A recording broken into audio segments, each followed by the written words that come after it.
Japan ने 2011 में आई भयानक सुनामी के बाद अपने देश को भविष्य में आने वाले ऐसे खतरों से बचाने के लिए एक बहुत बड़ा कदम उठाया। इस सुनामी ने जापान के कई इलाकों को बर्बाद कर दिया था, हजारों लोगों की जान चली गई और लाखों लोग बेघर हो गए थे। इसी घटना से सीख लेकर जापान ने एक 395 किलोमीटर लंबी ग्रेट सुनामी वॉल बनाई।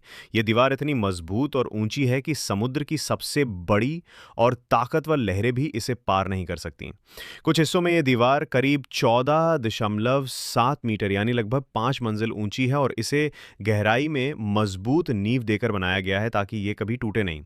इस दीवार का मुख्य उद्देश्य समुद्र से आने वाली सुनामी की लहरों को रोकना और समुद्री इलाकों को सुरक्षित रखना है। ये सिर्फ एक दीवार नहीं है, बल्कि इसमें लोहे और मजबूत पत्थरों का इस्तेमाल किया गया है ताकि ये बड़े से बड़े झटके को सह सकें। इस पूरे प्रोजेक्ट पर जापान ने अरबों डॉलर खर्च किए। इस तरह की सुनामी वॉल बनाने में करीब 12 से 15 अरब अमेरिकी डॉलर, लगभग 1 से 25 लाख करोड़ रुपए का खर्च आया। ये जापान के इतिहास की सबसे बड़े प्रोजेक्ट में से एक है।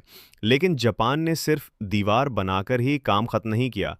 उन्होंने प्रकृति की ताकत का भी इस्तेमाल किया। समुद्र किनारे करीब 90 लाख पेड़ लगाए गए, जिसे ग्रेट फॉरेस्ट वॉल कहा जाता है। ये पेड़ एक प्राकृतिक ढाल की तरह काम करते हैं। जब लहरें आती हैं तो पेड़ों की जड़ें और तना पानी के बहाव को कम कर देते हैं और लहरों में मौजूद मलबा और गंदगी वापस समुद्र में जाने से रोकते हैं।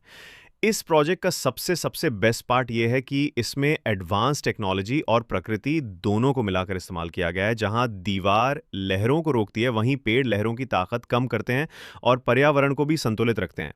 इससे समुद्र इलाकों के लोग ज्यादा सुरक्षित महसूस करते हैं और आने वाली पीढ़ियों के लिए भी एक मजबूत सुरक्षा व्यवस्था तैयार हो गई है।